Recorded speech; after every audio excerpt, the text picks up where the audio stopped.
A little understanding. Magistrate Abraham was apparently present at the time. Alder stifled an internal groan. He took off his glasses, placed them on the desk in front of them, and pinched the bridge of his nose.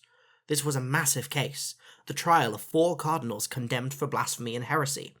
It was completely unprecedented. Nothing like this had ever happened in the history of the Empire. Concerned citizens across the Empire would be watching to see what happened. Given how momentous it was, surely Abraham would have had the good sense not to say anything intemperate.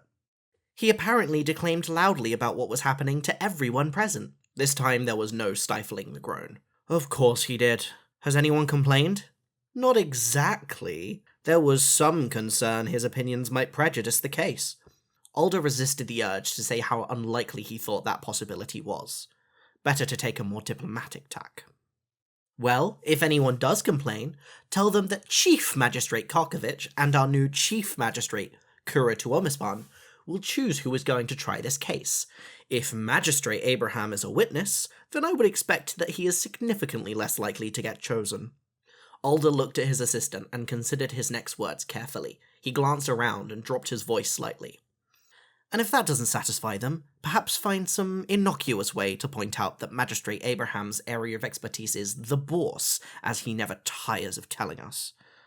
Jenny looked at her boss for a moment, before realization dawned on her face. Got it, boss, will do. Alder nodded at her, but she'd already turned to go back to her duties. Typical marcher, he mused, always keen to get back to work. You can take the marcher out of the field, but you can't take the field out of the marcher, he thought to himself. Or was that apples? Something like that, anyway. At the autumn equinox, 3 of the cardinals of the Imperial Synod, and a citizen who was acting as proxy to the Cardinal of Prosperity, publicly swore an oath to bear an aura of peace for the coming year. They promised to carry the hallowed item and do nothing to resist its effects. One of the number, Zadkiel de Kurdifer, immediately resigned his title, presumably a response to what had just taken place. Despite this, all 4 were quickly condemned as heretics and blasphemers by the Assembly of Vigilance, members of whom apparently bore personal witness to the ceremony accompanying the bestowal of the hallowed items. Not all fully agree with this decision, however. Kalina Yatvigovna Pielsenkova Proknost, the Virtue Inquisitor of Wisdom, called Silas Cardinal of Wisdom to Inquisition. The Wisdom Assembly also passed a statement of principle stating that they supported the Cardinal's actions to test his knowledge of understanding, and the General Assembly passed a judgment that some believe vindicates the Cardinal of the charges of heresy and blasphemy, although the wording is unclear. In the history of the Empire, there has never been a successful judgment of condemnation against a member of the Assembly of the Nine elected by the Virtue Assemblies. The magistrates are now bound to conduct a trial to investigate the religious crimes these cardinals are accused of. Meanwhile, the General Assembly must wrestle with this growing schism, following so closely on the heels of the recent crisis concerning Vardis, and contemplate what it means for the way. The current crisis has been unfolding for some time. Ilach Kaitha Deianira is an ambitious Axu who is the head of a populist political movement, influential in multiple citadels. They are known to be allied with Theodosia of Ipatavo, a religious leader who preaches on the false virtue of peace. In summer 386 YE, Deianira responded to the ambassador's missive with an open offer to the Assembly of the Nine. They claimed to have discovered that the Assembly were interested in experiencing the auras of what the Axos call understanding, that is, peace, and the Illuch was prepared to send a priest to hallow 1 item for each member of the Assembly of the Nine. The catch was that each recipient must swear an oath, before their peers, to bear the hallowed item for a year. The Empire duly provided the Illarch with the assistance they required in return, 100 doses of liao and a letter from the throne, thanking the Illarch and recognizing their goodwill. Kaitha has been employing this gift and this communication in pursuit of their goals in Axos, as evidence that the Axu can punch above their weight on the world stage. In return, an Axo priest, dedicated to the false virtue of peace, came to Anvil to meet with the Assembly of Nine. They hallowed an item for each of the cardinals who was prepared to publicly make the required vow. It's not clear the Axos stand to gain from all this is. The Shuttered Lantern are investigating the situation in Axos, but there are clearly complicated political agendas at play. Theodosia of Ipatavo is thought to be a genuine advocate for peace, though her precise teachings are not well understood. During her recent visit to the Empire, she is not known to have attempted to preach her blasphemy. Ilok, Kaitha Deianira, and their supporters are not believed to advocate for peace, and there is no suggestion that they are particularly religiously motivated at all. Indeed, their movement is primarily based in Axo-nationalism. It is more likely, therefore, that Kaitha saw this as an opportunistic attempt to curry favour with the Empire, by demonstrating that Axos could provide things of value, while taking a stance that would preserve their pride and dignity. Priests in Axos happily make use of all the true virtues, but they also make use of spiritual forces, like peace, vengeance, or hatred. They are known to be implacable opponents of the way. They believe in a malign creator, and claim the labyrinth is a torture chamber built by that wicked creator to hobble humanity and prevent them from achieving their true destiny. As a result, many Axu despise the Imperial Synod, which they believe serve the creator by tricking people into believing that reincarnation is a good thing. Despite this, it does not appear to have been the Ilok's intention to cause trouble for the Synod through their actions. But if this incident does cause problems for the Synod, that will probably serve their political goals well. It is understood that the priest sent to the Empire, a disciple of Theodosia, came with a letter from their teacher. The civil service managed to get a hold of a copy before the priest returned to Axos. In light of the condemnations, the letter, which contains the oath the cardinals swore, may prove a critical piece of evidence at trial. The magistracy, therefore, have asked that it be published to attendees of the upcoming summit at Anvil, so that all parties may have an opportunity to consider the letter and its implications. The letter mentions a pamphlet. Copies of these are not available, but presumably some of the parties present at this event may have copies. The condemnations have provoked considerable interest across the Empire. The revelation that 4 members of the Assembly of 9 opted to accept a hallowing of a false virtue, and that they swore an oath to abide by that aura and not attempt to resist it for a year, has surprised and alarmed many. Thus far, this alarm has not led to action. People seem eager to know more, but content to wait for the resolution of this matter, but the situation will change once the matter is resolved. If the cardinals are found guilty at trial and receive a harsh sentence, then that will send an unequivocal message to everyone in the Empire that they should not have anything to do with false virtues or auras thereof. If the cardinals of the Assembly of 9 face punishment for this, then what hope would there be for any ordinary citizen that they might escape punishment for the same? People would exercise more caution in the future, with this incident serving as a salutary lesson in the dangers of foolish or unvirtuous action. If the cardinals avoid punishment for their actions, that is likely to have the opposite effect. There are people who claim that the spiritual dedication of cardinals places them beyond reproach and gives them more leeway than the average citizen for dallying with false virtues. Such arguments carry little or no sway beyond Anvil, where the common citizen's view of a cardinal is that they embody spiritual purity. The legal responsibilities for a cardinal state that they should provide leadership to priests and pilgrims who follow their virtue, and are expected to be well versed in matters of virtue and the way, so that they can speak with authority on matters of doctrine. There is no responsibility for them to be somehow more virtuous than other citizens, but nonetheless that is the common expectation of cardinals, gatekeepers, inquisitors, and similar. As a result, the wider population will respond negatively to any statement that urges people to view these matters as fitting for a cardinal, but too testing for other mortals. People expect more virtuous behaviour of their cardinals than they do of themselves. They do not give them leeway to engage in activities which would be condemned as blasphemy or heresy if conducted by others. This is the key reason these condemnations have proved so dramatic. Had any normal citizen of Anvil been accused of this, most people would have thought that a matter for the Synod and the magistrates, and of little importance to them. The fact that it is 4 of the cardinals of virtue who have done this is what makes these actions so momentous and significant. The fact that at least 2 of the accused, Iniska Ashwood and Vivian de Curdifer, are believed to be members of the Doctrine Reform Council, currently examining the doctrine of the Seven, has only served to further raise the stakes. If that is true, if some of the priests reviewing this doctrine are now carrying out their work while directly under the influence of a false virtue, then that only makes this even more significant than it already is. Iniska Ashwood has been identified in the condemnation as the proxy for the Cardinal of Prosperity, but from a legal standpoint this is imprecise. While it is common parlance to talk about a title having a proxy, and it is commonly assumed that a citizen who bears a letter indicating they have the power to proxy a title is their proxy, this is not accurate in a legal sense. Legally speaking, Aniska Ashwood can only be acting as proxy to the Cardinal of Prosperity at the point where they are using one of the legal powers of the title. At that point, they are acting as the proxy for the actual Cardinal of Prosperity, and any action they take is legally considered to be an action undertaken by the Cardinal of Prosperity. In this case, none of the legal powers of the Cardinal were enacted at the moment in question. Aniska Ashwood was being given all the respect due to the Cardinal of Prosperity, citizens were treating them as the Cardinal, as is common for a proxy, but the legal situation is very clear. They were not acting as the Cardinal in a legal sense, and their actions cannot be considered to be the actions of the Cardinal. As such, it is Aniska Ashwood that is liable for their actions, not the current Cardinal of Prosperity, Darian Numbers. Whatever actions they have taken were taken in their capacity as a private citizen, not as the Cardinal of Prosperity. That is the precise legal situation, but that has minimal bearing on the way many Imperial citizens feel about these events. Most folk understand that this offer was made to all of the members of the Assembly of Nine. For most followers of the Way, it is hard to believe that Aniska Ashwood was not acting on behalf of the Cardinal of Prosperity with their full endorsement. Aniska's punishment or exoneration will carry the same weight with the faithful as that of the other three accused.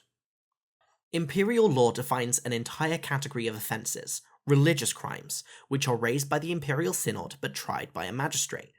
The process begins when the Imperial Synod condemns a citizen because they have determined that the actions they are accused of performing constitute a religious crime. It is common for the Imperial Synod to conduct an inquisition first, but there is no legal requirement for that to happen. It is wise, however, for the priest who raises the judgment to be certain of their facts, as the magistrates will expect the priest who raised a condemnation to present their case at the trial in most cases. Priests who are perceived to have acted recklessly may themselves face censure by the Synod, with the risk of being condemned for an abuse of powers. Conviction is never guaranteed, as the magistrates must conduct a trial to determine guilt. The first stage in that assessment is to investigate the evidence that the accused have done the actions they have been accused of. In this particular case, the stage is unlikely to take long, since the act happened very publicly with many witnesses, including Magistrate Abraham of the Constitutional Court. If the magistrates determine that the four have physically done the action they are condemned for, then the magistrate must determine if that action meets the definition of the religious crime. In this case, it is charges of blasphemy and heresy, which are defined as blasphemy, the denigration of the paragons and the path of virtue.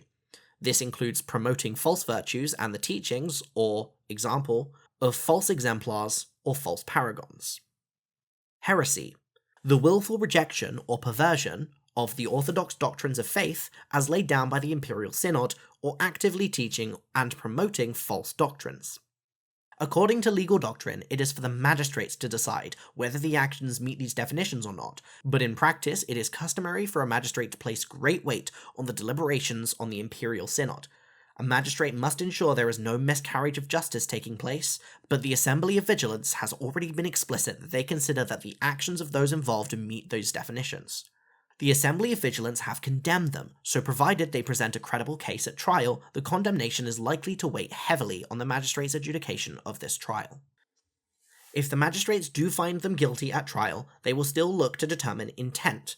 The Synod are not required to take account of intent when they condemn someone for a religious crime, but it is crucial to the application of imperial law by the magistrates. The harshest penalty, the death sentence, is usually reserved for cases where the accused intended to carry out the act. If the magistrates conducting the trial do not find that the accused intended to commit blasphemy and heresy, if they determine that was not the intent of their actions, then they are most likely to be given a lesser sentence. That is still likely to be an expensive proposition involving heavy fines for anyone found guilty. Imperial law allows a citizen to ask a member of the Synod to plead clemency at trial, if, and only if, they confess their guilt. If the act was done for virtuous reasons, a priest may speak on their behalf and ask for clemency from the magistrate. They must accompany the recipient to trial and lay out the reasons why their virtuous behaviour should result in a reduced sentence. Only a priest can plead for clemency, and only on behalf of another. A priest, even a cardinal, cannot make their own plea for clemency. Clemency is only available to those who plead guilty. You cannot plead that there was a virtuous reason for the thing you are accused of, and simultaneously claim that you didn't do the thing you were accused of. Clemency does not mitigate a crime. It asks the magistrate to impose a reduced sentence by acknowledging the virtue of their actions. It is not uncommon for citizens to imagine that they will receive no punishment for their actions because a priest claims that they acted in virtue, but that is very rarely the case. The magistrates have provided additional guidance for clemency to help citizens understand the process. Of course, the cardinals are likely to understand this information already, but it may assist those who are taking an interest in this trial. The Assembly of Wisdom has passed a judgment that appears to uphold the virtue of the actions taken by their cardinal. Silas was called to inquisition, and thus far there has been no direct escalation to sanction from Kalina Jadwigovna Piosenkova Proknost, either a vindication or otherwise. But the General Assembly have passed a judgment that publicly backs the cardinal, which implies strongly that they believe there is wisdom in this course of action. The judgment does not have any specific legal implications at this point, but it is something that the Cardinal of Wisdom might call upon at trial. It may not be easy to demonstrate that their actions do not constitute blasphemy or heresy, since the Vigilance Assembly have already determined that they do, but the backing of the Assembly would provide powerful basis for a clemency plea, especially given that the Cardinal of Wisdom is the one accused.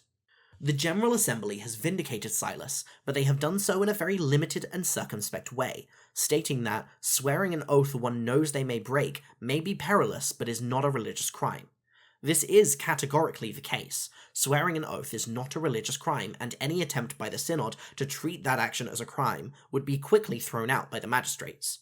However, Silas was condemned for agreeing for a hallow of the false virtue of peace to be created and giving a binding oath to bear it wholeheartedly. The implication of the General Assembly seems to be that the Cardinal of Wisdom fully intends to violate the public oath given to foreigners, that they do not intend to bear the hallowed item that they have been given. If that is the case, that could form the basis of a defence at trial, by demonstrating the Cardinal has not done all they are accused of. Of course, if that becomes public, it is likely to impact relations with the Axos, or with the Illark who facilitated this crisis at the very least. It may also raise serious questions about how much the promise of an imperial cardinal can be trusted, and under what circumstances they might decide to break such a promise. If the cardinal fully intends to keep their vow, then the statement of the General Assembly is unlikely to make a major difference either way, since it calls on others to judge him on how he acts following the vow, not on the basis of the vow itself. The General Assembly could choose to conduct an inquisition and/or issue sanctions to any of the 4 citizens involved for the actions the Vigilance Assembly has condemned them for. They might vindicate the actions in question, not just swearing a vow, but agreeing to bear the false aura for a year. Such a vindication would need to go further than simply argue the virtue of the case. It would need to explicitly say that bearing a false virtue in this way was not a religious crime. It was not blasphemy and not heresy. But if that happened, it would have 3 very dramatic effects. The first is that it would directly impact on the legal trial of the citizen who was vindicated. It would be significantly harder for any vigilance priest to present a compelling case that the actions of the accused constitute heresy and blasphemy at the point where the General Assembly of the Imperial Synod has explicitly said that this is not the case. The magistrate is likely to complete the trial process, but the accused would have an exceptionally strong case to make that they were innocent of the accused crimes. Namely, the General Assembly has just vindicated them for exactly those crimes and explicitly said they were not a crime. The second consequence would be the legal process of condemnation by Imperial Synod. At the point where a virtuous assembly has issued a clear condemnation of individuals for their actions, and the General Assembly has effectively overruled them, that would raise the question of how much weight to give to a condemnation by a virtue or national assembly in the future. The Chief Magistrates have explicitly said that they intend to delay the start of this trial until 3 p.m. on Saturday, which will give the General Assembly time to consider the situation. If the Assembly makes use of that time to pass an effective judgment of vindication, then the magistrates are likely to adopt the same procedure with all future condemnations, delaying the resulting trial until the General Assembly has had a chance to pass judgment. The third consequence would be felt across the Empire. The Imperial Synod would be explicitly saying to every priest in the Empire that it was not blasphemy or heresy to carry an aura of a false virtue. Any attempt to argue that it was acceptable for a cardinal to do this, but not for anyone else to do it, would fall on deaf ears. Citizens of the Empire look to Anvil for leadership. They broadly follow the statements that the Imperial Synod issues, but they would never accept a "fine for me but not for thee" edict. Any suggestion that a cardinal might have some special qualities that meant they could do this but others should not would be ignored at best and ridiculed at worst. If the Imperial Synod chooses to say that it is acceptable for the cardinals to bear a false virtue, then they are sending the message to everyone in the Empire that it is acceptable for them to bear a false virtue if they choose. The Imperial Senate is responsible for imperial law. They set the boundaries of what is and is not legal in the Empire. The magistrates maintain the body of imperial law and conduct trials, but they make changes to the law as directed by the Imperial Senate. Currently, imperial law delegates the authority to initiate a trial for a religious crime to the Imperial Synod. The laws, as written, give the Synod considerable leeway to decide what is a religious crime and what is not. The magistrates don't have to accept the verdict of the Synod in this matter, but they would usually refer to their judgment. This is constitutional, because guarding the virtue of the Empire is the responsibility of the Synod, but it is not the only possible arrangement. For example, the Imperial Senate could use a Senate motion to make it illegal to carry an object that was hallowed to a false virtue or malign spiritual presence. If that motion passed, it would be illegal for any citizen in the Empire to bear an item that bore an aura with a false virtue. That would not directly impact the impending trials of the 4 citizens who have been condemned for blasphemy and heresy, but it would make a significant difference in the future. If the Imperial Senate made it illegal to carry an aura of false virtue, then in the future there would be no need for the magistrates to wait for an instruction to act from the Synod. At the point that they discovered the law had been broken, they could deal with it in exactly the same way they might deal with a robbery or a murder. That could impact the actions of the 4 who have been condemned, especially if they chose to continue carrying the auras in defiance of any new law. The Senate could use a motion to make changes to the legal process for condemnation. They could make it so such a judgment could only be raised in the General Assembly, or they could change the law so that any condemnation by a virtual or National Assembly would automatically be escalated to the General Assembly for final consideration, so that it proceeded to trial if the General Assembly upheld the decision. The Imperial Senate could use a set of Senate motions to make sweeping changes to imperial law in this way. They could make it illegal to create an aura of false virtue, or be illegal to dedicate someone to one, or illegal to be dedicated to one. It is already illegal to actively teach and promote false virtues, but that law expects the Synod to be the first to judge what constitutes teaching or promoting. Actions that don't require that element of judgment, like creating or destroying auras, dedications, hallows, or consecrations, could all be the subjects of imperial law in a way that would not require any input from the Imperial Synod before magistrates could take action. The importance of the Synod would inevitably be reduced if one or more motions like this did pass the Senate. The first such motion would definitely be constitutional, requiring a constitutional vote and ratification by the throne to pass. Subsequent laws might not be considered constitutional votes if the principle that the Imperial Senate should define religious laws had already been established. Obviously, any of these motions would be subject to potential veto by the Imperial Synod. Since the Imperial Synod established the 7 virtues as the core teaching of the Way, there has been a clear delineation between the true virtues and the malign spiritual presences that are sometimes termed false virtues. So thorough has the distancing from malign auras been that the Empire has comparatively little information about them. There have been some recent efforts to learn more.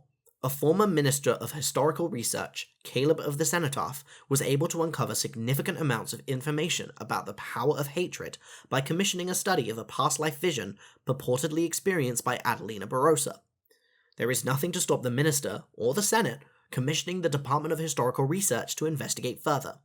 If they did, they would be best served to focus on a single malign spiritual presence at a time, ensuring a stronger focus to the resulting report. The Lepideian librarian could also seek further information, but might struggle to research a malign spiritual presence. Their power is limited to investigating the lives of paragons or exemplars, or into the details of past life visions. But, as Caleb demonstrated, investigation of a suitable past life vision might provide valuable insight into a false virtue. There are more practical considerations, however. There have always been small cults dedicated to the false virtues, but what would happen if one or more of them were publicly accepted, as they are in Axos? Working out the answer to that question would require the Prognosticator's Office. The Imperial Senate could instruct one or more of the Prognosticators to explore the potential repercussions of one or more false virtues gaining a purchase within the Empire. Aelian Sweetwater would be the ideal prognosticator to produce such an appraisal, drawing on historical events where malign spiritual presences have been more influential. If the Senate instructed the prognosticators to look into all the recognized malign spiritual presences, hope, peace, anarchy, vengeance, fear, and hatred, the resulting report would at the very least give some general idea of any potential dangers or benefits from tolerating these spiritual forces. Such reports are always made public, of course. This could dramatically increase awareness and understanding of false virtues, but that may ultimately prove to be a two-edged sword depending on the stance of the Imperial Synod to the false virtues.